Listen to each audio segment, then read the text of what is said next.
नमस्कार, मैं हूं आपके साथ आलोक और आप देख रहे हैं कुरुक्षेत्र। आज से 4 दिन बाद 5वें दिन उत्तर प्रदेश के उपचुनाव की सरगर्मियां किस तरीके से होने वाली हैं, शुरू लगातार चल रही हैं और अब देखना भी दिलचस्प होगा कि अब 5 तारीख को अब जनता किसका साथ देगी। और इस बीच प्रचार प्रसार लगातार तेज होता जा रहा है, आरोप प्रत्यारोप का दौर भी जारी है, चुनावी दौरे हो रहे हैं, लेकिन इस बीच जनता के मन में क्या है ये किसने जानने की कोशिश की। तो एक तरफ दोनों ही दलों की तरफ से अपनी अपनी जीत के दावे किए जा रहे हैं। कहीं कोई कह रहा है कि ये लहर चल रही है, तो कहीं कोई कह रहा है कि हमारी हवा चल रही है, तो दूसरा दल हवा चलने का दावा कर रहा है। मैनपुरी से लेकर के खतौली तक चुनाव मैदान में प्रचार करने वालों की एक लंबी चौड़ी फेहरिस्त है। सीएम योगी आदित्यनाथ तो सपा से अखिलेश यादव, बीजेपी के प्रदेश अध्यक्ष भूपेंद्र चौधरी तो सपा से धर्मेंद्र यादव, तो बीजेपी से केशव प्रसाद मौर्य है, तो उधर शिवपाल यादव, एक तरफ ब्रजेश पाठक हैं, तो एक तरफ प्रोफेसर राम गोपाल यादव हैं। एसपी सिंह बघेल ने कमान संभाल रखी है, तो दूसरी तरफ कहीं ना कहीं आदित्य यादव जमीन तैयार कर रहे हैं। लेकिन उपचुनाव का 2024 में कितना असर पड़ेगा, प्रचार को लेकर के किस तरीके से, जरा सबसे पहले कुछ बयान सुनते हैं। तब समाजवादी पार्टी की सरकार थी, महीनों कर्फ्यू था, लोगों को अपने घरों से पलायन करना पड़ा था, हजारों हिंदू नौजवानों को जेल के अंदर ठूंस दिया गया था।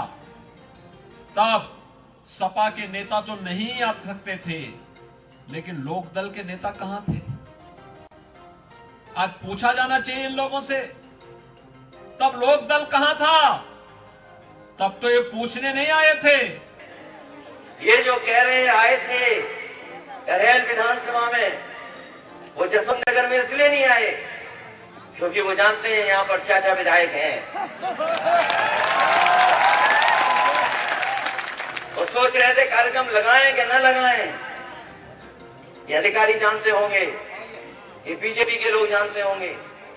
वो जानते हैं जसवंत नगर वो जगह है जहां समाजवादी पार्टी सबसे ज्यादा वोटों से जीत के जा रही है। तो हम अखिलेश से यही कहेंगे, नेताजी से तो नेताजी कहते ही थे, हम चाहते हैं अखिलेश यादव तुमसे छोटे नेताजी, यहाँ की जनता, पूरे उत्तर प्रदेश की जनता और पूरे हिंदुस्तान की जनता छोटे नेताजी के नाम से पुकारे।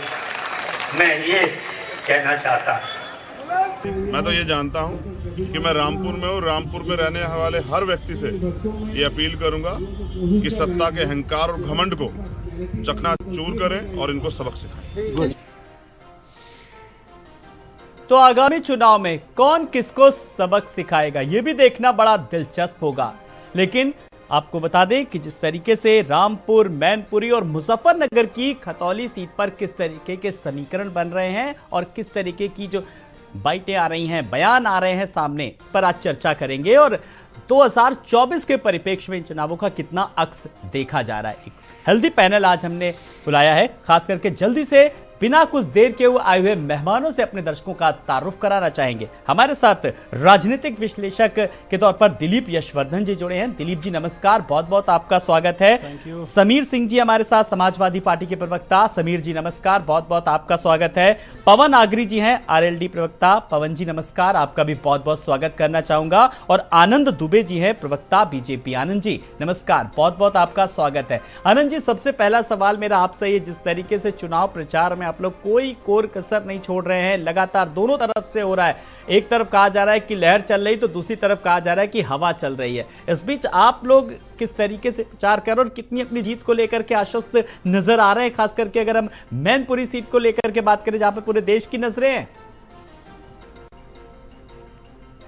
देखिए, भारतीय जनता पार्टी कोई भी चुनाव हो, आपने देखा होगा, चाहे वो बड़ा चुनाव हो, छोटा चुनाव हो, निकाय चुनाव हो या देश की सबसे बड़ी पंचायत लोकसभा का चुनाव हो, हम पूरी ईमानदारी के साथ, अपनी पूरी ताकत के साथ, संगठन की पूरी क्षमता के साथ चुनाव को लड़ते हैं।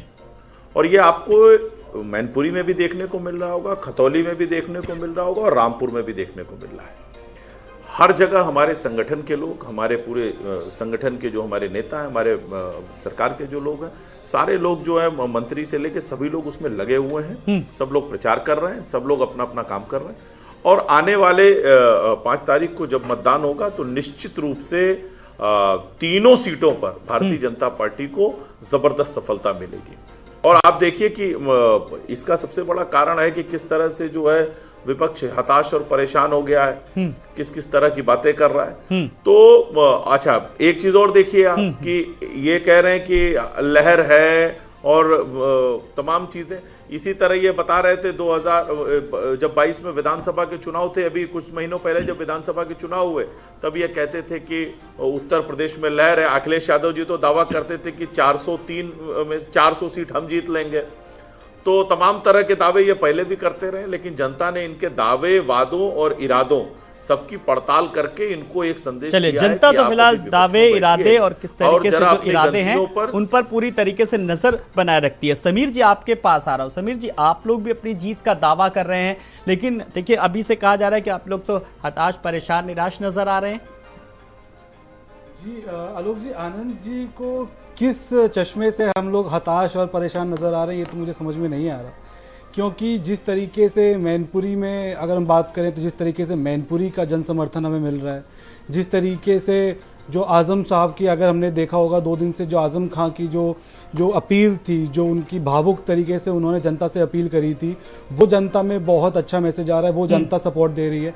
खतौली में जयंत चौधरी जी भी वहाँ पे हैं, आरएलडी हमारा सहयोगी दल है, वो वहाँ पे बहुत मजबूती से तैयारी लगे हुए हैं और वो सीट निकालने की पूरी कोशिश कर रहे हैं। तो किस अंदाजे में, किस तरीके से समाजवादी पार्टी या सहयोगी दल अगर भारतीय जनता पार्टी को लाचार दिख रहे हैं तो मुझे समझ में नहीं आ रहा है, क्योंकि लाचारी तो मुझे लगता है कि अभी, क्योंकि इनफैक्ट आनंद जी ने कई बार संगठन पे इतना ज्यादा फोकस किया, तो ये तो एक क्वेश्चन मार्क है कि पन्ना प्रमुख से लेके राष्ट्रीय प्रमुख तक इतने सारे संगठन है, लेकिन संगठन के बाद बावजूद हमने देखा कि सारे मंत्रियों की ड्यूटी लगा के वहां पे सारे मंत्री वहां पे बैठे हुए हैं। तो अगर संगठन पे इतना भरोसा है तो मंत्रियों को अपना कार्यभार छोड़ के, अपना मंत्रालय छोड़ के चुनाव प्रचार में जो लगाया हुआ है भारतीय जनता पार्टी में, तो मुझे लगता है हैरान, हताश और परेशान तो भारतीय जनता पार्टी है सर। जी, आपको किस बात से हताशा नजर आ रही समाजवादी पार्टी में? जल्दी से सवाल का जवाब दे दीजिए। देखिए, पूछा है समीर जी ने। नहीं, देखिए, सबसे बड़ी बात यह है कि खतौली में जनता इन्हें पहले नकार चुकी है। इन्होंने वहां से एक अपराधी किस्म के व्यक्ति को बाहर से ले जाकर टिकट दिया। खतौली की जनता इन्हें पहले नकार चुकी है। आजम खान साहब का आप देख लीजिए, वो खुद ही हताश, निराश और परेशान है। जनता के लिए किस तरह के शब्दों का प्रयोग कर रहे हैं। वो कह रहे हैं जनता को कि तुमने हमें धोखा दिया। अब बताइए, वो जनता पे ही आरोप लगा रहे हैं जी। अच्छा, वो परेशान इसलिए भी है क्योंकि अखिलेश यादव जी ने पूरी की पूरी संगठन की ताकत जो मैनपुरी में झोंक दी है। बेचारे खतौली में भी लोग अकेले पड़े हुए हैं, रामपुर में भी अकेले पड़े हुए हैं। तो दोनों तरफ से लोग जा रहे हैं ना, कहीं पे भी सीएम से लेकर के डिप्टी सीएम तक जा रहे हैं, सब जगह जा रहे हैं, दोनों दलों के लोग जा रहे हैं। चाहे शिवपाल यादव भी प्रचार कर रहे हैं किस तरीके से, अखिलेश यादव भी प्रचार कर रहे हैं, आदित्य भी प्रचार कर रहे हैं, मैं एसपी सिंह बघेल साहब भी जब कर रहे हैं। यही तो कह रहा हूं आपके अभी भाई आप ये देखिए ना कि मुख्यमंत्री जी तो हर जगह जाते हैं। रामपुर में भी चुनाव था, पिछले लोकसभा का उपचुनाव, वहां भी गए। आजमगढ़ में भी उपचुनाव था, वहां भी गए। अखिलेश जी तो नहीं गए। अखिलेश जी रामपुर नहीं गए, अखिलेश जी आजमगढ़ नहीं गए, अखिलेश जी कहीं नहीं गए। लेकिन आज जब अखिलेश जी को यह डर सता रहा है कि अरे मेरी पत्नी भी चुनाव हार जाएगी, तो आज मजबूरी में उनको गली गली जाना पड़ रहा है। चाचा के भी हाथ पैर जोड़ने पड़ रहे हैं। जिन चाचा को कल तक ये कोसते थे, जिन चाचा को ये फूटी आंखों नहीं देखना चाहते थे, आज उसी चाचा के पैरों में गिरे पड़े हैं जी। लेकिन और उसी चाचा को लेकर के किस तरीके से, चाहे वो सुरक्षा को लेकर के बात करें और तमाम सारे सवाल अब उठने लगे, उस पर भी खैर हम बात करेंगे। मैं एक बार पवन आगरी जी आपके पास आ रहा हूं। पवन आगरी जी, पश्चिमी उत्तर प्रदेश में आपको की नगर कितनी आसान लग रही रहा और कितना आपको कठिन लग रही? खुद में मेरा सवाल आपसे है जी। आलोक जी, हम पूरी तरह से आश्वस्त हैं और जिस तरह से खतौली पर हमको लगातार जन समर्थन मिल रहा है और विक्रम सैनी जी की जो सदस्यता समाप्त हुई और जिस तरह से जो भाजपा परिवारवाद का निरंतर आरोप लगाती थी और उसके बाद उनकी पत्नी को वहां से उतारा है, सारे किसान वहां पर परेशान हैं और सारे किसानों की समस्याओं को लेकर एक जो राजनीतिक प्रतिनिधित्व केवल आरएलडी ने दिया है उस क्षेत्र के अंदर, तो पश्चिमी उत्तर प्रदेश में हम जिस मजबूती के साथ खड़े हुए हैं और जिस तरह से समाजवादी पार्टी के साथ हमारा गठबंधन है, उसके माध्यम से हम पूरी तरह से आश्वस्त हैं कि और जहां तक ये हताशा की बात कर रहे हैं भारतीय जनता पार्टी के जो हमारे प्रवक्ता आनंद जी, कि मुझे तो नहीं लगता, वो कह रहे हैं कि खतौली में मैं कह रहा हूं कि हमारी जयंत जी की रैली में निरंतर वहां जन समर्थन उमड़ रहा है। और यदि इनको इतना लगता है, इनके भारतीय जनता पार्टी के तमाम बड़े नेता जा जाकर रैली कर रहे हैं, यदि उनको इतने ही वो आश्वस्त हैं कि जन समर्थन पर, तो उनको वहां जाने की जरूरत क्या है। और उन्होंने कहा कि हमारा एक चुनाव खत्म होता है, हम दूसरे चुनाव की तैयारी में लग जाते हैं। मैं सिर्फ इतना कहना चाहता हूं भारतीय जनता पार्टी के लोगों से कि वो चुनाव की तैयारी से ज्यादा जो जन समस्या है उनके निस्तारण पर ध्यान दें। उन्होंने न तो वहां गन्ना किसानों के जो चीनी मिल के जो मालिक हैं उन्होंने उनका भुगतान नहीं किया है।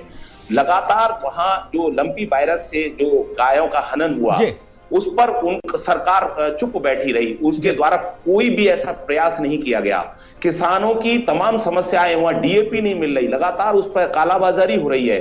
तो किसानों की समस्याओं के निस्तारण के बजाय सिर्फ चुनाव की तैयारी पर भाजपा का ध्यान रहता है, लेकिन जनता सब कुछ समझती है।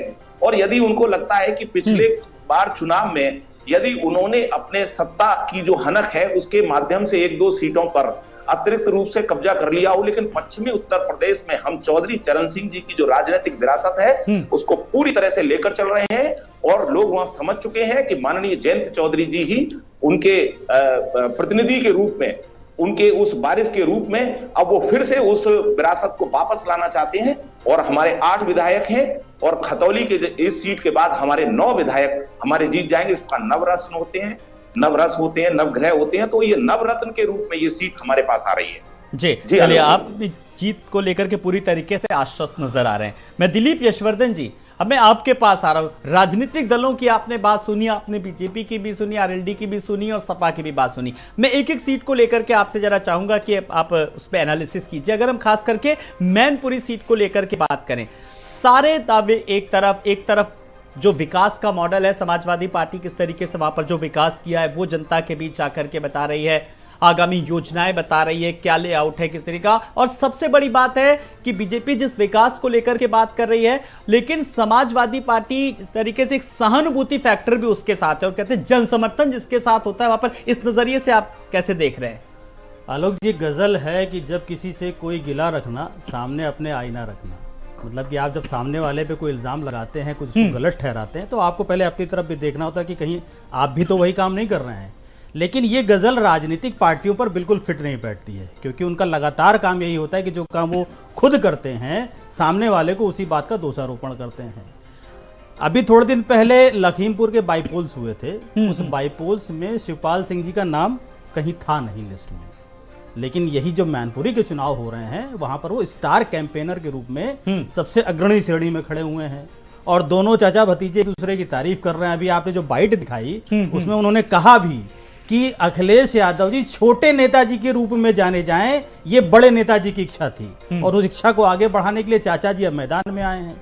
जसवंत नगर की सीट पर भाजपा क्यों कैंपेन करने नहीं गई? क्योंकि वहां पर चाचा पहले से विराजमान है। तो ये जो बॉन्डिंग इस समय दिख रही है, ये बॉन्डिंग भले ही सामयिक हो या जरूरत के कारण करी गई हो, लेकिन ये बॉन्डिंग कहीं ना कहीं रिजल्ट में परिवर्तित जरूर होगी और मैनपुरी में इसका असर आपको देखने को मिलेगा। मैनपुरी में कई सारे फैक्टर्स काम करेंगे। पहला फैक्टर तो जो आदरणीय नेताजी के साथ जुड़ा हुआ है, दिल की भावनाएं जो वहां की जनता की जुड़ी हैं, वो सबसे बड़ा फैक्टर। उस फैक्टर के आगे ना कोई विकास काम करेगा, ना कोई वहां विकास पुरुष काम करेगा, ना भाजपा की कोई रणनीति काम करेगी, ना अनाज चावल और पैसा काम करेगा। वहां सिर्फ और सिर्फ सहानुभूति का फैक्टर काम करेगा और उसके साथ साथ जो चाचा भतीजे की पारिवारिक बॉन्डिंग हो गई है वो काम करेगा। और मैदान में नेताजी की बहू उतरी हुई है, ये भी एक फैक्टर काम करेगा। बिल्कुल, ये एक अहम फैक्टर है इस सीट को लेकर के, खास करके मैनपुरी सीट को लेकर के। मैं एक बार आनंद दुबे जी आपके पास आ रहा हूं। आनंद जी, कुल मिलाकर के दिलीप जी ने भी कहा कि ये जो पारिवारिक जो बॉन्डिंग है और एकता जो नजर आई मंच पर, और इसी को लोग लेकर के कह रहे हैं ये शायद बीजेपी को रास नहीं आ रही है। रास इन सेंस मेरा समझिएगा कि जो सुरक्षा किस तरीके से, जैसे ही परिवार एक हुआ उस तरीके से Z से Y श्रेणी की सुरक्षा कर दी गई। और अब देखिए उसी के साथ साथ लगातार जो गोमती रिवर फ्रंट का मामला भी इसी बीच उछल आया जैसे ही। तो ये तमाम सारी चीजें किस तरीके से आप लोग देख रहे हैं?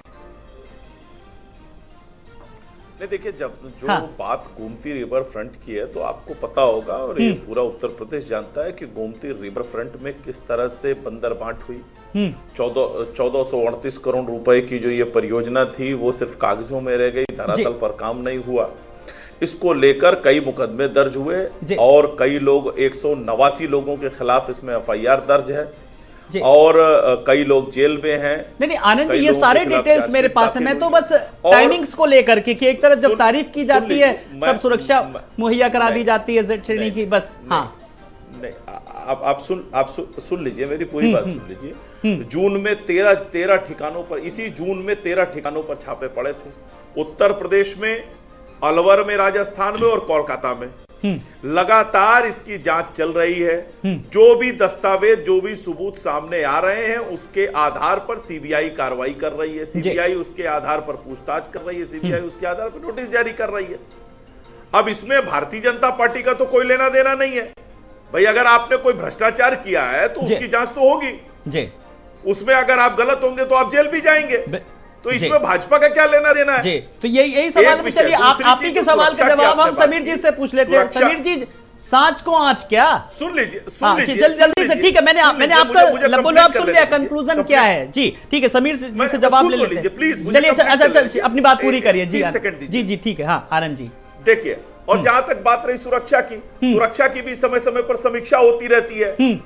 अगर जरूरत महसूस होती है तो उसको घटाया जाता है, बढ़ाया जाता है। और देखिए, असल में जो खतरा था शिवपाल जी को, वो तो अखिलेश जी से और समाजवादी पार्टी के गुंडों से ही था जी। अब जब वो खुद ही उनके साथ हो गए हैं तो अब वो तो खतरा वैसे भी कम हो जाता है। लेकिन उन्होंने भी चलते चलते इमोशनल कार्ड खेल दिया कि जनता उनके लिए सबसे बड़ी सुरक्षा है। चलिए समीर जी, मैं आपकी टिप्पणी चाहूंगा, समीर जी पर आपकी टिप्पणी चाहूंगा। अब सब कुछ जनता के ऊपर दारोमदार छोड़ दिया, शिवपाल ने भी इमोशनल कार्ड खेल दिया। जी आलोक जी, हाँ। आनंद जी मुझसे बड़े हैं तो मैं उनके लिए ऐसा कुछ बोलना नहीं चाहूंगा, लेकिन बहुत भोलापन दिखा मुझे जो आनंद जी के स्टेटमेंट्स अभी आए।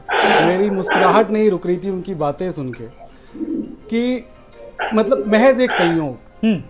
अगर शिवपाल सिंह जी समर्थन दे देते हैं समाजवादी पार्टी को, अगर शिवपाल सिंह जी अखिलेश जी के बारे में कुछ अच्छा बोल देते हैं तो उनकी सिक्योरिटी कम कर दी जाती है, लेकिन ये महज एक संयोग। अगर रिवर फ्रंट की बात होती है तो 6 साल सरकार गैवामारी हो गए, केंद्र में भी इनकी सरकार, डबल इंजन की सरकार बोली जाती है। उसके बाद अब इनको रिवर फ्रंट भी याद आ रहा है। तीसरी बात, अब इन्होंने एक बहुत मासूम सी लाइन बोली थी कि 1400 समथिंग करोड़ का ये प्रोजेक्ट था और सिर्फ कागज पे था। अगर फिर वही वाली बात आ जाती है कि सूत तो बोले, छलनी क्या बोले, जिसमें 72 छेद। रिवर फ्रंट जो कि लखनऊ के लिए इतनी बड़ी सौगात है, अगर शाम को आनंद जी जाएंगे तो पता चलेगा कि वहाँ पे हर वर्ग का आदमी किस तरीके से अपना मनोरंजन करता है, सुबह वहाँ पे वॉक करता है, और जिसके चलते वो एक साइट सीइंग का स्पॉट बन गया है। वो आनंद जी के अकॉर्डिंग सिर्फ खाना पूर्ति है, पेपर पे हुआ है। लेकिन जो बुंदेलखंड एक्सप्रेसवे एक हफ्ते में इनॉग्रेशन के रह जाता है, वो ठोस काम है, क्योंकि वो मोदी जी का काम है, मोदी जी ने किया था। तो देखिए, एक ही स्टेटमेंट में इतनी सारी हास्यास्पद बातें। और अगर मैं चुनाव पे आ जाऊं तो ओपनिंग स्टेटमेंट अगर आनंद जी ने दिया, कैसे इन्होंने मुजफ्फरनगर में बोला कि जो हमारे जो तीसरी खतौली की जो विधानसभा है, वहां पे कैसे एक बाहरी कैंडिडेट और एक गुंडागर्दी वाले प्रवृत्ति के आदमी को टिकट दिया है। भारतीय जनता पार्टी का वहां पे जो सीट खाली हुई है वो क्यों हुई है, शायद वो आनंद जी नहीं जानते हैं या फिर उससे मुंह चुराना चाह रहे हैं।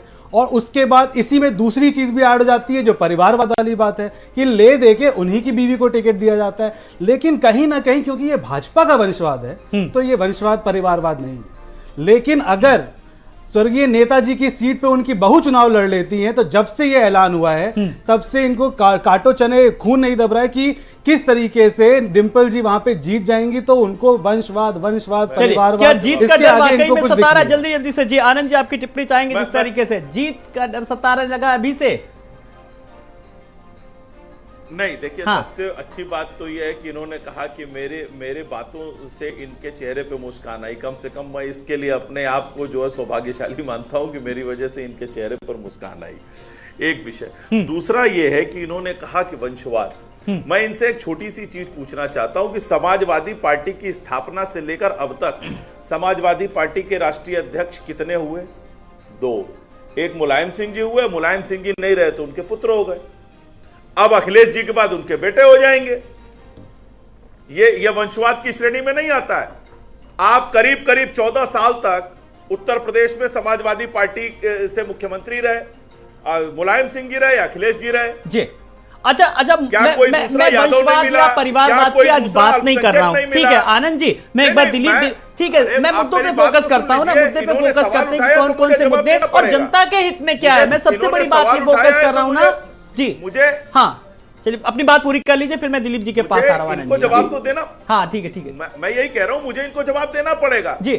तो जहां पार्टी से लेकर पार्टी अध्यक्ष की सीट भी परिवार के लिए रिजर्व है, मुख्यमंत्री की सीट भी परिवार के लिए रिजर्व है।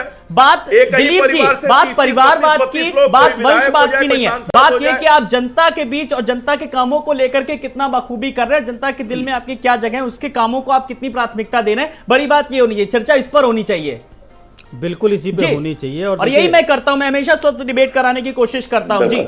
आलोक जी, भारतीय जनता पार्टी जब जीतती है तो ये कहती है कि जनता ने हमें चुन के भेजा है, जनता ने हमें पसंद किया है। वही भारतीय जनता पार्टी जब समाजवादी को चुन करके भेजती है तो कहते हैं जनता से गलती हो गई। अगर भारत की जनता को मुलायम सिंह जी के बाद अखिलेश जी उस कुर्सी पर अच्छे लग रहे हैं तो इसमें भारतीय जनता पार्टी को क्या दिक्कत है?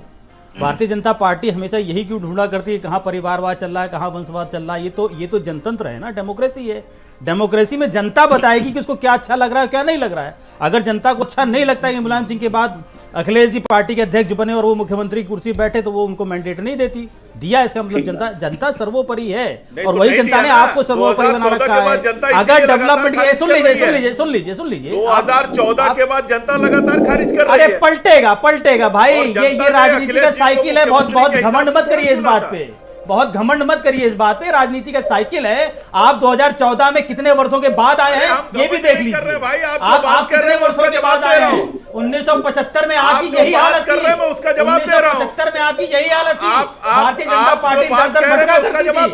आप छोड़ दीजिए उस बात को, ये राजनीति की साइकिल है। और अगर यहाँ की जनता डेवलपमेंट पे वोट देती तो आपकी सरकार इस बार भी नहीं बनती। जनता के बीच दर जाके आशीर्वाद मांग रहे थे। हाँ सही बात है, आप मांगे तो आशीर्वाद, दूसरा मांगे तो भीख हो गई। आप जो करते हैं वो सारे पैरामीटर ठीक हैं, आप जो करें वो सारे पैरामीटर ठीक है ना। ये जनता की सरकार बनती है। जनता जो चुन के भेजती है वो बेहतर है। जनता जो चुन के भेजती है वो बेहतर है। डेमोक्रेसी की अगर आप बात करते हैं तो जनता ने जो स्वीकारा है वो सबको स्वीकारना पड़ेगा, क्योंकि आज जनता ही चुन करके भेज रही है, कोई राजनीतिक पार्टी नहीं भेज रही है। इसलिए मुख्यमंत्री बने क्योंकि वो मुलायम सिंह यादव के पुत्र थे और मुलायम सिंह। चलिए एक मिनट, योगी जी क्यों बन गए? जनता ने नहीं बनाया। योगी जी क्यों बन गए? रातों रात को मुख्यमंत्री कोई और बन रहा था 2017 में, अचानक से योगी जी कैसे बन गए? योगी जी किसी वंशवाद की राजनीति की उपज नहीं है। फिर मैं कह रहा हूं कि ये वंशवाद और परिवारवाद की राजनीति का मैं खंडन करता हूं। मैं उपचुनाव को लेकर के बात कर रहा हूं, मैं किसी को लेकर के बात नहीं कर रहा हूं। काम पर 2022 का चुनाव ठीक है, 2017 में मुख्यमंत्री बने हैं आलोक जी। 2017 में जब भाजपा की सरकार बनी, अरे एक मिनट सुन लीजिए आनंद जी, आनंद जी एक मिनट सुन लीजिए आनंद जी। जब अखिलेश यादव जी 2022 में अपने नाम पर लड़े, 2017 में अपने नाम पर लड़े, फिलहाल हम लोग चर्चा कर उपचुनाव में भी जो जीत करके आएगा एक बार मुख्यमंत्री और मुख्यमंत्री के नहीं बनेगा। ये क्यों राजनीति करने समझ रहे हैं? जल्दी से आनंद जी, दिलीप जी को जल्दी से सुन लीजिए। अरे सुन लीजिए आनंद जी, 2022 उपचुनाव, अभी आपके समय तो बोलते रहिए, सुन लीजिए। 2017 में जब भाजपा की सरकार आई तो उसके पहले उत्तर प्रदेश में भाजपा की सरकार कब से नहीं थी? आपने कौन सा डेवलपमेंट किया था जो जनता ने डेवलपमेंट के नाम पे आपको वोट दिया? कौन सा डेवलपमेंट किया था आपने उत्तर प्रदेश में? आप मुझे जनता के सेंटिमेंट अलग होते हैं, डेवलपमेंट अलग होता है। इंडिया में डेवलपमेंट पे तो राजनीति नहीं चलती है जी। चलिए बात कुल मिला करके घूम फिर के विकास पर होनी चाहिए, काम को लेकर के होनी चाहिए। पवन आगरी जी, मैं आपके पास आ रहा हूं। पवन आगरी जी, खास करके जब मैं पश्चिमी उत्तर प्रदेश को लेकर के बात करूं, मुजफ्फरनगर को लेकर के, खतौली सीट पर जिस पर उपचुनाव होना है, जब जनता से जब वहां की जाकर के जब बात की जाती है तो वो कहते हैं जिसकी सरकार उसी से है, काम की दरकार। अब कैसे जवाब देंगे फिर इसका? जी देखिए, मैं बिल्कुल सही कह रहा हूं और इस चैनल पर मैं डिबेट में इसलिए भी आता हूं कि हम मुद्दों पर बात करते हैं आप लोग जी। मैं देख रहा हूं निरंतर ये निरर्थक बहस जो की जा रही है, ये मुझे समझ में नहीं आ रही थी। मैंने पहले भी कहा कि मैं बहुत अच्छा इस बात से बिल्कुल सरोकार रखता हूं कि भाजपा बहुत अच्छा चुनाव लड़ना जानती है, बहुत अच्छा उसका मैनेजमेंट होता है। लेकिन आप ये बताइए कि वो समस्याओं के निस्तारण में कितनी रुचि लेती है? क्या उसने जनता का भला किया है? कौन सी किसानों की समस्याएं दूर की हैं। एक समस्या का निस्तारण उन्होंने किसानों की समस्या का किया हो पश्चिमी उत्तर प्रदेश के अंदर, जहां किसानों में आक्रोश है, निरंतर आक्रोश है। पहले वो किसान बिल लेकर आए, उसके बाद उसे वापस किया, कभी उनको खालिस्तानी बताया, कभी आतंकवादी बताया, और उसके बाद कहा कि हम उनको समझा नहीं पाए, वो भी वापस हुआ। लगातार किसान आंदोलनरत वहां क्यों रहते हैं? तो आखिर किसानों की समस्या का जब वो निस्तारण नहीं कर पा रहे हैं, और आज यदि राजनीतिक रूप से यदि जयंत चौधरी जी की पार्टी, हमारी पार्टी राष्ट्रीय लोकदल उनको राजनीतिक प्रतिनिधित्व दे रही है, उनकी समस्याओं के निस्तारण में रुचि ले रही है, लगातार उनकी समस्याओं के साथ खड़ी हुई है, और लगातार आप देख रहे होंगे डीएपी पर कालाबाजारी हो रही है, लोगों को खाद नहीं मिल रही है, लोग परेशान हैं। लगातार लंपी वायरस के कारण गाय वहां काफी मरी, काफी पशु मरे। किसने ध्यान दिया? किसान जो गन्ना किसान थे, उनके जो चीनी मिल के जो मालिक थे, उन्होंने भुगतान नहीं किया। किसी का ध्यान नहीं है। और उन समस्याओं के निस्तारण के लिए यदि राष्ट्रीय लोकदल पूरी मजबूती के साथ खड़ा हुआ है और खतौली सीट को हम जीत रहे हैं और पूरी तरह से जीत रहे हैं। आप किसानों के मुद्दे लेकर के जा रहे हैं, क्योंकि बहुत अहम मुद्दा है किसानों का, देश के अन्नदाता से। मैं जरा इस सवाल का जवाब किसी राजनीतिक दल से नहीं लूंगा। मैं दिलीप जी आपके पास आ रहा हूं। किसानों की समस्याओं के समाधान के लिए लगातार किस तरीके से कोशिशें जारी हैं, बात की जा रही है। 2022 तक किसानों की आय को दुगना करने का लक्ष्य रखा गया। स्वामीनाथन आयोग की रिपोर्ट को लागू करने की किस तरीके से बात हो गई। गन्ने का समर्थन मूल्य को लेकर के बात हो गई, लंपी वायरस को लेकर के बात हो गई, चीनी मिलों को लेकर के बात हो गई। समस्याएं जस की तस हैं। और ये बात मैं किस लिए कह रहा हूं, ये सवाल मैं किस लिए पूछ रहा हूं? अभी एक दिन पहले ही देखिए अभी किस तरीके से किसानों का आंदोलन लखनऊ में था। राकेश टिकैत उसका प्रतिनिधित्व कर रहे थे। गाजियाबाद में अलग प्रदर्शन चल रहा था, और एक तरफ कहा जा रहा है किसानों के हितों की बात की जा रही है। मैं आपसे इसकी सवाल का जवाब चाहूंगा। अभी जब आरएलडी के प्रवक्ता बोल रहे थे तो मुझे यही सुन के हंसी आ रही थी कि हर राजनीतिक पार्टी ये कहती कि हमने किसानों का सब भला कर दिया है, और हम जब आए तो हमने किसानों को बिल्कुल तार दिया है। लेकिन किसानों की समस्याएं जस की तस क्यों हैं? इस बात की जवाब भी तो कोई पार्टी देगी ना। हर पार्टी अगर ये कहती है कि साहब हम जब आए तो हमने किसानों का इतना भुगतान करा दिया, इतना ये फिक्स करा दिया, हमारे समय में ये हो गया, वो हो गया, लेकिन किसानों की समस्याएं वैसी की तैसी क्यों हैं? क्यों किसान आज भी सड़क पर है? क्यों किसान आज भी आत्महत्या कर रहा है? क्यों किसान आज भी भुखमरी की कगार पे खड़ा होता है? तो ये जवाब राजनीतिक पार्टियों को अपने अंदर तलाशना पड़ेगा। वास्तविक मुद्दे, मैंने कहा ना कि भारत में जिस दिन वास्तविक मुद्दों पे चुनाव होना शुरू हो जाएगा, उस दिन शायद कोई राजनीतिक पार्टी टिक नहीं पाएगी। उसको अपना राजनीतिक रणनीति बदलनी पड़ेगी। चलिए पवन जी, जो आपने मुद्दे उठाए हैं, अगर आपका प्रत्याशी जीतता है तो आप प्राथमिकता के तौर पर इन मुद्दों को, इन समस्याओं का समाधान करेंगे। आज आप ये आश्वासन दीजिए जल्दी से। जी मैं चाहूंगा, क्योंकि मैंने किसानों का मुद्दा उठाया है। ये कैसे करेंगे ये जरूर कैसे करेंगे, जल्दी से बड़े संक्षेप में। जी और किस प्राथमिकता क्या रहेगी, जल्दी से पवन जी। मैं आपको बता रहा हूं, जो मदन भैया है हमारे, वो बहुत लोकप्रिय प्रत्याशी वहां पर है। पहले भी वो विधायक रहे हैं और एक बार तो वो निर्दलीय विधायक रहे हैं। तो मैं आपको बता रहा हूं कि वो जिस तरह से प्रत्येक किसान के साथ वो जो खड़े हैं, उनके परिवारों के साथ खड़े हैं, उनके समस्याओं के निस्तारण के लिए खड़े हुए हैं, और हम पूरी तरह से कोशिश करेंगे, क्योंकि माननीय जयंत चौधरी जी निरंतर क्योंकि हमारे ये 9 विधायक हो जाएंगे, और ये पश्चिमी उत्तर प्रदेश से ही है सारे विधायक हमारे कमोबेश। तो हम सारी इन समस्याओं के निस्तारण के लिए जो भी हमसे हो सकता है हम करेंगे, क्योंकि सत्ता के अंदर पूरा प्रेशर बनाया जाता है, आप जानते हैं, क्योंकि हम तो विपक्ष में हैं और समाजवादी पार्टी के साथ हमारा गठबंधन है, तो उसकी सारी रूपरेखा तैयार है। हम इस सीट को जीतने के बाद आप उसके परिणाम तुरंत देखने लगेंगे। मैं भारत समाचार पे कह कर जा रहा हूं, मदन भैया की तरफ से। चलिए, और ये भी मैं आपकी जो बाइट, आपका बयान है, ये सेव करके रख ले रहा हूं।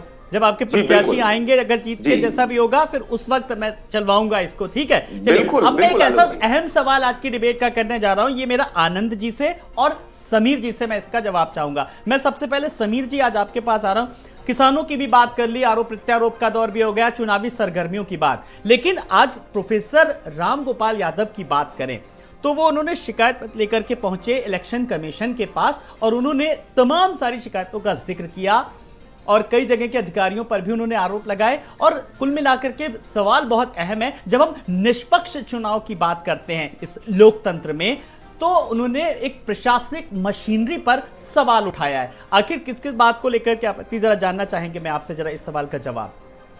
आलोक जी, आपत्तियां बहुत हैं, और ये पहला चुनाव नहीं है जहां पे आपत्तियां जाहिर करी जा रही हैं। एक के बाद एक चुनाव में, चाहे चुनाव आयोग को चिट्ठी लिखने की बात हो, चाहे बूथ वाइज, संख्या वाइज ये बताने की हो कि यहाँ पे क्या क्या दिक्कत है, किस मशीन में दिक्कत है, कौन से अधिकारी वहाँ पे किस तरह का काम कर रहे हैं, या फिर कई ऐसे जिले, कई ऐसे विधानसभा हैं जहाँ पे मतदाताओं के सूची में नाम नहीं थे, तो उसकी भी आई गई, जिसकी अभी हमें इलेक्शन कमीशन की नोटिस भी आई थी, तो उसमें उनको एक रिप्लाई दिया गया 10,000 पन्नों का कि कहाँ कहाँ पे नाम कटे गए।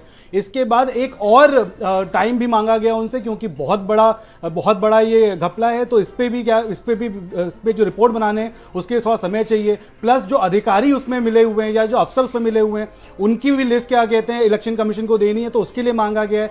अभी जैसे ये चुनाव चल रहा है, इसमें जैसे कि अभी भारत समाचार की अगर कल की आप बाइट देखेंगे राष्ट्रीय अध्यक्ष जी की, तो उसमें उन्होंने साफ साफ कहा है कि जो बटालियन आ रही है पुलिस की मैनपुरी में सुरक्षा व्यवस्था के लिए, चुनाव के लिए, क्या उसकी एक लिस्ट कर सकती है Bharatiya Janata party public platform पे, एक पब्लिक डोमेन में क्या वो लिस्ट डाल सकती है? क्योंकि अगर वो लिस्ट डल गई तो ये सामने आ जाएगा कि किन किन जातियों के वहां पे पुलिस वाले वहां पे तैनात किए जा रहे हैं, और उसका जो साफ साफ रीजन है वो सबके सामने है। देखिए, मैनपुरी का चुनाव बहुत इंपॉर्टेंट है हमारे लिए भी, सबके लिए, लेकिन जी बिल्कुल, और देखिए निष्पक्ष चुनाव होना, इसलिए खाली हम एक राजनीतिक दल है, हमारे लिए निष्पक्ष चुनाव होना जरूरी है, लेकिन इसके साथ साथ जो जनता है उसके लिए बहुत जरूरी है, क्योंकि हमारे संविधान में सबसे बड़ा अधिकार हमें दिया गया है, जिसमें ठीक है जी। मैं आनंद जी आपके पास आ रहा हूं। आनंद जी, आपने देखा होगा कि प्रोफेसर रामगोपाल यादव ने भी प्रशासनिक मशीनरी का दुरुपयोग का किस तरीके से आरोप लगाया, और उन्होंने वो 214 नामों की लिस्ट भेजा जिसके आगे डिलीट लिखा था। ये सब चीजें आपके भी संज्ञान में होंगी, कैसे आप आश्वस्त कराएंगे? मैं कोई भी समाजवादी पार्टी की बात नहीं कर रहा हूं, एक लेमैन के तौर पर मेरा एक सवाल है कि पूरी पारदर्शिता के साथ चुनाव संपन्न हो। देखिए, हार का बहाना समाजवादी पार्टी ने अभी से शुरू कर दिया है, और ये धीरे धीरे रोने की इनकी गति बढ़ जाएगी, धीरे धीरे आरोपों की गति बढ़ जाएगी। ये आज से नहीं चल रहा, 2014 के बाद से कोई ऐसा चुनाव नहीं गुजरा है जिसमें इन्होंने ये आरोप ना लगाया। इन्होंने देश के सभी संवैधानिक संस्थाओं को कटघरे में खड़ा करने का काम किया। जब हाईकोर्ट इनसे सवाल पूछता है उस पर सवाल उठा देते हैं, जब चुनाव आयोग पर सवाल उठाते हैं, ये सरकारी सिस्टम पे सवाल उठा देते हैं, ईवीएम पे सवाल उठा देते हैं, कोई नहीं बचा है। ये अपनी गलती मानने के बजाय सब पर सवाल उठाना जानते हैं। एक चीज तो मैंने ये कह दी, किसानों की बहुत बात हो रही थी, मैंने कहा जरा किसानों पे बात कर लेते। इनके समय में चीनी मिलों को बेचा गया, समाजवादी पार्टी की सरकार से लेकर बहुजन समाज पार्टी की सरकारों के बीच में 21 चीनी मिलें बंद हो गई, कई चीनी मिलों को औने पौने दाम पर बेचा गया। हमने इन चीनी मिलों को शुरू कराने का काम किया, और इतना ही नहीं, पिपराइच और मुंडेरवा में नई चीनी मिल लगाने का भी काम किया। अब तक 1,80,000 करोड़ रुपए हम गन्ना किसानों को भुगतान कर चुके हैं। इस पेराई सत्र में भी 5,000 करोड़ रुपए हम दे चुके हैं। एक विषय। दूसरी चीज ये है कि ये और 10,000 करोड़ रुपए हमने इनके शासनकाल के भी किसानों को पेमेंट किया है। इसके अलावा 13 जो ऐसी परियोजनाएं थी जो वर्षों से सिंचाई परियोजनाएं लंबित थी, 43 साल से लटकी हुई बाण सागर परियोजना को हमारी सरकार ने पूरा किया, बंडई बांध, अर्जुन सागर परियोजना को हमारी सरकार ने पूरा किया, सरयू लिंक परियोजना पूरी होने जा रही है। यह दशकों से लटकी हुई थी, इस पर किसी का ध्यान नहीं था। इतने पवन आगरी जी, इस पर आपकी टिप्पणी जरा चाहेंगे कि लगातार किसानों को लेकर के, उनके हितों को लेकर के, उनकी समस्याओं के समाधान को लेकर के सरकार तो अपनी प्रतिबद्धता लगातार जाहिर कर रही है। जी जल्दी से, समय बहुत कम है, मुझे सबकी टिप्पणी लेनी है। जी जल्दी से आप अपनी बात कह रहे हैं, पवन आगरी मेरी बात पूरी होने दीजिए ना। कह रहे हैं कि भाई किसानों को वो संतुष्ट करने के लिए सारे काम उन्होंने किए हैं, तो आखिर किसान असंतुष्ट क्यों हैं? यदि किसानों की समस्याओं का निस्तारण यदि जमीन पर हो गया होता तो वो निरंतर आंदोलनरत क्यों हैं? यदि टिकैत जी, राकेश टिकैत जी यदि लखनऊ में क्यों बैठते हैं? कंप्लीट कर ले। आखिर ये जवाब इनको ही खुद देने पड़ेंगे कि जब इन्होंने इतने काम कर दिए तो आखिर किसान नाराज इनसे क्यों हैं? किसान इनके चलिए, आप ही के सवाल का जल्दी से जवाब ले लेते हैं। सर, जब इतना कुछ किया तो नाराजगी इतनी क्यों है? जल्दी से, संक्षेप में बहुत, क्योंकि मुझे दिलीप जी का भी वर्जन लेना। जल्दी से आनंद जी। देखिए, किसानों की आड़ में बैठ के जिन लोगों ने अपनी दुकान चलाने की कोशिश की, किसानों ने उनकी दुकान बंद कर दी। किसानों को पता है कि उनका सच्चा हितैषी कौन है। एक गरीब का बेटा आदरणीय प्रधानमंत्री नरेंद्र मोदी जी, जिन्होंने उनके खातों में 2-2 हजार रुपए साल में 3 बार डालने का काम किया।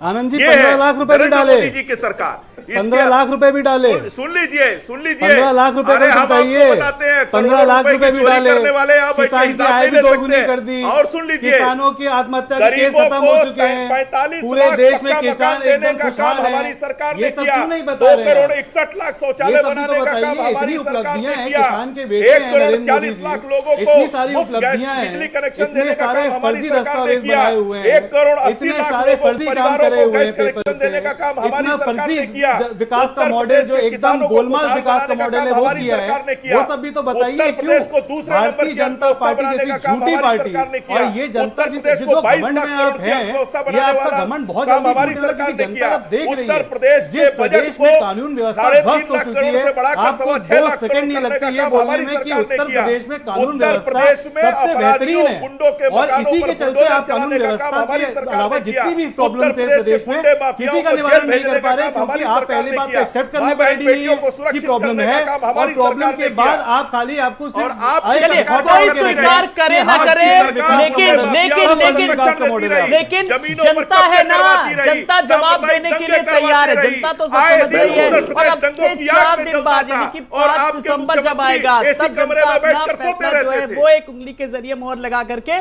दे भी देगी। मैं दिलीप जी आपके पास आ रहा हूं। देखिए डिस्कशन किस तरीके से हॉट होता जा रहा था जब हम किसानों को लेकर के बात कर रहे थे, तमाम सारे मुद्दों को, लेकिन एक सवाल का जवाब अभी भी मुझे सही तरीके से नहीं मिल पाया क्योंकि वो आम जन को लेकर के मैं सवाल पूछ रहा हूं। एक लेमैन के तौर पर मैंने आनंद जी से भी पूछा, जब पारदर्शिता की बात आती है, चुनाव को पारदर्शी तरीके से संपन्न कराया जाए, तो मुझे जवाब मिला जब मैंने पूछा तो उन्होंने कहा कि ये हार का डर हो सकता है। थोड़ी देर में समाजवादी पार्टी को हटा देता हूं। अब मैं एक आम आदमी के तौर पर पूछ रहा कि उसके ज़हन में भी सवाल है कि पारदर्शिता बनी रहे, चुनाव निष्पक्ष रूप से और लोकतंत्र की जो गरिमा है वो बनी रहे। आलोक जी, बहुत सारी सरकारी कार्यवाहियां ऐसी होती हैं जहां पर जनता की ना तो पहुंच होती है और ना जनता को अधिकार होता है। इन्हीं चीज़ों को मेंटेन करने के लिए हमारे देश में अलग अलग अथॉरिटीज़ बनाई गई हैं। और जहां तक चुनाव की बात है कि चुनाव फेयर हो, पारदर्शिता के साथ हो, कानून के दायरे में हो, किसी बात का कोई नियमों का उल्लंघन ना हो, ये सारी चीज़ें देखने की जिम्मेदारी इलेक्शन कमीशन की होती है। पारदर्शिता मेंटेन रहे, सरकार क्या कर रही है क्या नहीं कर रही है, ये देखना ना तो जनता का काम है ना विपक्ष का काम है। ये देखना अगर कानूनी रूप से किसी का काम है तो वो इलेक्शन कमीशन का काम है। अब इलेक्शन कमीशन अगर यहां पर अपनी जिम्मेदारियों को पूरा नहीं करता है या उसका झुकाव किसी विशेष पार्टी विशेष की तरफ होता है या वो जनता की भावनाओं का कद्र नहीं करती है, तो इसके लिए कोई कुछ नहीं कर सकता है क्योंकि ये काम पूरे के पूरा जो है वो इलेक्शन कमीशन के डोमेन में आता है और ये उनकी संवैधानिक जिम्मेदारी होती है। अब वो चाहे पुलिस के डिप्लॉयमेंट को लेकर के हो, चाहे वहां वोटिंग को लेकर के हो, चाहे वहां जो कैंपेनिंग चल रही है उस कैंपेनिंग को लेकर के हो, जो भी चीजें हैं, या मान लीजिए उस दौरान कोई शिकायत आती है तो उस शिकायत का निस्तारण भी उस वोटिंग से पहले होना चाहिए, काउंटिंग से पहले होना चाहिए। ये सारा का सारा दारोमदार इलेक्शन कमीशन के ऊपर है। अगर ये चीजें नहीं होती हैं तो इसका इल्जाम सरकार पे नहीं लग सकता है। जैसा भी समीर जी ने कहा कि सरकार ने पुलिस वालों को वहां डिप्लॉय किया, हमने कहा कि आप उनकी लिस्ट आउट कर दीजिए। ये मांग आप सरकार से मत करिए, ये मांग आप इलेक्शन कमीशन ऑफ इंडिया से करिए कि साहब हमें ये डाउट है कि जो पुलिस वाले वहां पर डिप्लॉय किए जा रहे हैं सिक्योरिटी को लेकर के, वो किसी कारण से किए जा रहे हैं या जाति विशेष के हैं, उसके पीछे सरकार की ये मंशा बात तो वही घूम फिर के आती है कि ये संस्थाएं भी सरकार के इशारों पर काम करें, ये आरोप लगातार लग रहे हैं ना। ये अगर ये हो रहा है तो इसके लिए फिर आखिरी दरवाजा बचता है जो प्रजातंत्र का आखिरी दरवाजा है कोर्ट, कि आप कोर्ट के पास चले जाइए। हालांकि इलेक्टोरल मैटर्स में कोर्ट को इंटरफेयर करने की परमिशन नहीं है, उनका राइट नहीं है, लेकिन अगर इस तरह की कोई चीजें हैं जहां पर प्रक्रिया में कोई गलती हो रही है तो उसको लेकर के आप कोर्ट जा सकते हैं। अगर आपको लगता है कि जो सिक्योरिटी ऑफिशियल्स वहां पर डिप्लॉय किए जा रहे हैं उनकी लिस्ट पब्लिक डोमेन पे आनी चाहिए, तो आपको भी ये कारण बताना पड़ेगा कि क्यों आनी चाहिए, क्योंकि ये तो सरकार का डोमेन है। बहुत अहम सवाल है। मैं आनंद जी के पास आऊं, लेकिन मैं समीर जी, जो दिलीप जी ने कहा उससे आप कितना इत्तेफाक रख रहे हैं? जी दिलीप जी आपसे प्रतिक्रिया जो बातें कहीं काफी हद तक बातें सही हैं, लेकिन इसमें दिक्कत यही है कि देखिए अगर हम ये कह रहे हैं कि देखिए ये एक तो ये संयोग नहीं हो सकता, क्योंकि देखिए हर काम हम ये कह के कि नहीं ये मात्र एक कोइंसिडेंस है, संयोग है, नहीं कह सकते। अगर कहीं पे चुनाव है, उस चुनाव के दरमियान अगर एक विशेष जाति के सीईओ, अगर एक विशेष जाति के एसएचओ एसआईओ को अगर ट्रांसफर किया जा रहा है या उनको छुट्टी बैठाया जा रहा है, तो देखिए इस पे हमें एक लेमैन की तरह कोई जनता नहीं समझ सकती, लेकिन हमारा ये काम है ये समझाना जनता को और ये प्रश्न उठाना कि आखिर ये इतना बड़ा संयोग क्यों हो रहा है, क्या हो गया, ऐसी क्या वजह है कि एक विशेष जाति के जितने पुलिस वाले हैं या जितने इंपॉर्टेंट पुलिस वाले हैं उनको वहां पे छुट्टी पे बिठाया जा रहा है, और अगर ये संयोग नहीं है तो ये कौन करा रहा है ये भी सबको पता है। तो इसके चलते जब हमें ये अगर हम सवाल नहीं उठाएंगे या हम अपनी आंख मूंद करके बैठे रहेंगे तो उसके बाद फिर वही होगा नतीजा। देखिए अगर हम चुनाव की प्रक्रिया पे एक सवाल उठा रहे हैं, हम एक राजनीतिक दल है, हमारा अधिकार है, तो इसके चलते अगर हम वो सवाल उठा रहे हैं तो उस सवाल का निवारण करना इलेक्शन कमीशन का काम है, तो जवाब भी मिलेगा। आनंद जी, अब मैं आप ही के पास आ रहा हूं बड़ी जिम्मेदारी के साथ कि कोई भी चुनाव होता है, चाहे देखिए समाजवादी पार्टी का एक डेलीगेशन चुनाव से जरूर अपनी शिकायतों को लेकर चला जाता है, इस समस्या का कोई स्थायी समाधान निकल सकता है क्या? नहीं, दो चीजों का, एक इन्होंने कहा कि विशेष जाति के लोग वहां लगाए जा रहे हैं और विशेष जाति के लोगों को वहां से हटाया जा रहा है, एक इन्होंने ये आरोप लगाया, दूसरा इन्होंने कहा कि चुनाव को प्रभावित किया जा रहा है। पहला जवाब तो मैं ये दे दूं कि जो लोग जिस मानसिकता के होते हैं उनको दुनिया वैसी ही नजर आती है। मैं इनको बता देता हूं कि जब इनकी सरकार थी तो ये क्या करते थे, छोटा उदाहरण दूंगा आपको समझ में आ जाएगा। उत्तर प्रदेश में नौकरी देने वाले 4 संस्थान जो प्रमुख हैं, लोक सेवा आयोग उसके अध्यक्ष कौन थे? अनिल यादव। उच्च शिक्षा आयोग उसके अध्यक्ष कौन थे? रामवीर यादव। अधीनस्थ सेवा चयन आयोग उसके अध्यक्ष कौन थे? राजकिशोर यादव। और माध्यमिक शिक्षा चयन आयोग उसके अध्यक्ष कौन थे? रामपाल यादव। ये सुचिता के साथ ये लोग नियुक्तियां किया करते थे। 63 जिलों में बीएसए ये यादव बना देते थे। 75% थानों पे चौकी इंचार्ज, थाना इंचार्ज ये यादव बना देते थे। तब इन्हें कोई समस्या नहीं होती, तब इनको कोई तकलीफ नहीं होती थी, अब इन्हें तकलीफ हो रही है। तो ये इनका सबसे बड़ा चरित्र है। एक दूसरा विषय मैं आपको और बता दूं, ये कह रहे हैं कि चुनाव 2014 से विपक्ष का एक नारा है कि जीत गए तो हम, हार गए तो ईवीएम, यानी जीत गए तो हम हैं और हार गए तो ईवीएम है। अब ये बताइए कि क्या ईडी, सीबीआई या चुनाव आयोग या अन्य चीजें पश्चिम बंगाल में नहीं है? वहां ममता बनर्जी कैसे जीतती है? तमिलनाडु में स्टालिन कैसे जीतते हैं? जगन रेड्डी कैसे जीतते हैं? चंद्रशेखर राव कैसे जीतते हैं? या अन्य जगहों पे जहां दूसरे पार्टियों की सरकार है वह कैसे जीत रहे हैं? तो कम से कम आप सीखिए कि आप जनता की उम्मीदों पर खरे नहीं उतर रहे हैं, आपको जनता नकार रही है। अब तो ये मान लीजिए चेहरे पे धूल है, इल्जाम आईनों पे लगाना फिजूल है। चलिए बड़ी, अब आप लोगों को समीर जी देखिए नसीहतें मिल रही हैं, कोशिश मत करिए, अब इन पर भी लगता अमल करने की जरूरत है। देखिए आपने समस्या का समाधान का निकल आया, देखिए समाधान जल्दी से आपकी टिप्पणी चाहूंगा समीर जी। जी बिल्कुल, समस्या का समाधान नहीं आया है, समस्या और गहरा गई है, क्योंकि यही करते करते भारतीय जनता पार्टी ने आज ये स्थिति कर दी है। और अगर ये एग्जाम्पल के तौर पे अगर इन्होंने वेस्ट बंगाल का चुनाव उठा के देखा था तो वेस्ट बंगाल का चुनाव किस तरीके से लड़ा गया था, हमें आपको सबको पता है। वहां पे किस तरीके से दंगे हो रहे थे, चलिए पश्चिम बंगाल हो रही थी, ये तो वहां पे चुनाव लड़े गए थे, वो तो वहां पे मौजूदा सरकार थी ममता दीदी की। तो ममता जी जिस तरीके से भारतीय जनता पार्टी से लड़ पाई, वो लड़के अपना वर्चस्व कायम रखा, नहीं तो वहां पे भी भारतीय जनता पार्टी बेईमानी करके निकाली। एक बार मैं पवन आगरी जी आपके पास आ रहा हूं, कुल मिलाकर के एक फाइनल कमेंट, किन किन मुद्दों को लेकर के आप जनता के बीच में जा रहे हैं और किस तरीके के आपको हालात माहौल लग रहा है? देखिए, हम सुशासन का जो मुद्दा है, क्योंकि लगातार देखा गया है कि जो किसानों के जो मुद्दे हैं उन पर सरकार कभी गंभीर नहीं रही है। तो हमारे जो प्रमुख मुद्दे हैं जिन पे जो डीएपी पर लगातार कालाबाजारी हो रही है, लोगों को मिल नहीं रही है, लोग परेशान हैं वहां पर, है ना, जो लंपी वायरस है उसको लेकर परेशान है, बहुत सारे ऐसे चीजें हैं जो जिनका भुगतान नहीं हुआ है उन गन्ना किसानों का, वो परेशान है, उन सारे मुद्दों को लेकर हम जा रहे हैं। और रही बात इसकी, क्योंकि जिस तरह से राजनीतिक प्रतिनिधित्व, देखिए वहां की जो जनता है, वहां जो किसान है, लोग सिर्फ एक जाट कौम के लिए बोलते हैं, लेकिन वहां पर जो किसान है ना, वो उसमें मुस्लिम भी हैं, उसमें कामगार भी हैं, उसमें अन्य जातियां भी हैं। तो जो किसानों की एकजुटता है उसको सरकार निरंतर भंग करने का प्रयास कर रही है। लेकिन फिर भी मैं कहना चाहूंगा कि अब हवाएं करेंगी रोशनी का फैसला, और जिस दिए में जान होगी वो बाकी रह जाएगा।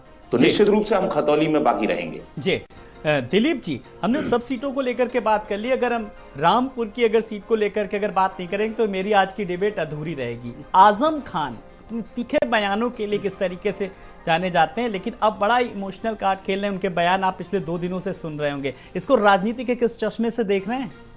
राजनीति का चश्मा हमेशा एक ही होता है आलोक जी, कि सत्ता कैसे हासिल होगी।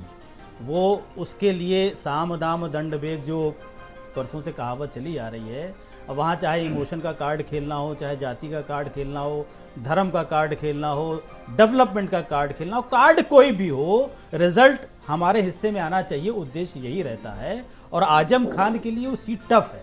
आजमगढ़ में समाजवादी पार्टी के लिए लड़ाई टफ है, क्योंकि आजम खान ने भी थोड़े दिन पहले अपनी ही पार्टी के खिलाफ बयान दिया था। अखिलेश यादव जी के खिलाफ उन्होंने बयान दे दिया था कि पार्टी मेरा ध्यान नहीं रखती है।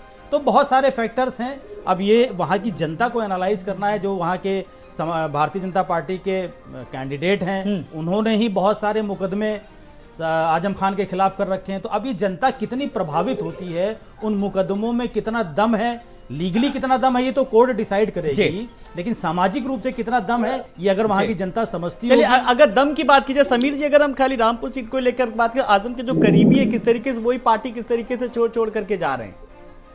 देखिए, पार्टी छोड़ना अगर हम इस तरीके से बात करेंगे तो देखिए, भारतीय जनता पार्टी आपने देखा था कि 2022 के चुनाव के पहले जिस तरीके से भारतीय जनता पार्टी के जो विधायक थे या जो बड़े नेता थे वो समाजवादी पार्टी में सम्मिलित हो रहे थे, ऐसा लग रहा था कि भारतीय जनता पार्टी को भी जगह नहीं मिलेगी, विधायक उतारने के लिए उनको कैंडिडेट नहीं मिलेंगे। वो तो गनीमत हो कि समाजवादी पार्टी ने उसमें मना कर दिया था कि अब हम और विधायक नहीं लेंगे और पार्टी लोग आप लोग पार्टी नहीं ज्वाइन कराएंगे, तो स्थिति तस्कीत मस रह गई। तो देखिए, करीबी किसी भी रीजन से जा रहे हो वो अलग बात है, लेकिन देखिए रामपुर जो कि रामपुर की जो विधानसभा है वो आजम खान, और अभी हमने देखा है 2022 का जो चुनाव हुए थे, विधानसभा चुनाव हुए थे, उसमें अभी 8 महीने हुए हैं कुछ, और 8 महीने में अगर वो सीट वेकेंट हुई है तो वो वेकेंट हुई किस रीजन से, वो भी हम सबको आपको पता है कि वहां पे आजम खान जी के ऊपर किस तरीके से उनको प्रताड़ित किया जा रहा है। पहले अभी जैसे कि ऑलरेडी अगर वो 27 महीने जेल में काट के आए और किस तरीके से काटे और कौन से अनर्गल उन पे आरोप लगा के कौन से उन पे केसेस बमड़ के उनको भेजा गया है, उसके बाद वो निकल के आए। लेकिन भारतीय जनता पार्टी एक राजनीतिक द्वेष की राजनीति के चलते, चलिए द्वेष की राजनीति, एक बार आनंद दुबे जी बस चलते चलते एक सवाल का मेरे जवाब दे दीजिए इस आरोप प्रत्यारोप के बीच। सुना है धर्म सिंह सैनी की वापसी करा रहे हैं जल्दी से। नहीं, देखिए किसकी वापसी होगी किसकी वापसी नहीं होगी, अच्छा, यह तय करना पार्टी के शीर्ष नेतृत्व का काम है। ठीक है। और जिसको पार्टी उचित समझेगी उसकी वापसी कराएगी, जिसको उचित नहीं समझेगी उसकी वापसी नहीं कराएगी। एक चीज। दूसरी चीज मैं आपको बता दूं कि रामपुर की जनता को लंबे समय तक आजम खान ने डराया, धमकाया, लूटा खसोटा, लेकिन जनता आज योगी आदित्यनाथ जी के राज में उनके डर के माहौल से बाहर निकल चुकी है और इसीलिए वो भारतीय जनता पार्टी को आशीर्वाद दे रही है। एक चीज और, अभी एक शेर पढ़ दिया इन्होंने कि अब हवाएं ही करेंगी रोशनी का फैसला, जिसमें जान होगी वो दिया रह जाएगा। जब आप सुनते जाइए, योगी आदित्यनाथ जी इस प्रदेश को प्रकाशमान कर रहे हैं और इसीलिए हम कह रहे हैं कि आप चाहे जितनी कोशिश कर लें, उत्तर प्रदेश को अंधकार में नहीं ढकेल पाएंगे। चलिए, किसकी कोशिश कितना कामयाब होती है ये जनता ही बताएगी, जनता जनार्दन होती है। आप सब मेहमानों का बहुत बहुत शुक्रिया, दिलीप जी आपका भी, समीर जी आपका भी, पवन आगरी जी आपका भी, और आनंद दुबे जी आपका भी बहुत बहुत शुक्रिया। तो कोई बहुत ज्यादा दिन नहीं, अब सिर्फ 5वें दिन, अब 5 दिसंबर को जब जनता वोट डालेगी उसके बाद नतीजे आएंगे, देखना दिलचस्प होगा। नमस्कार।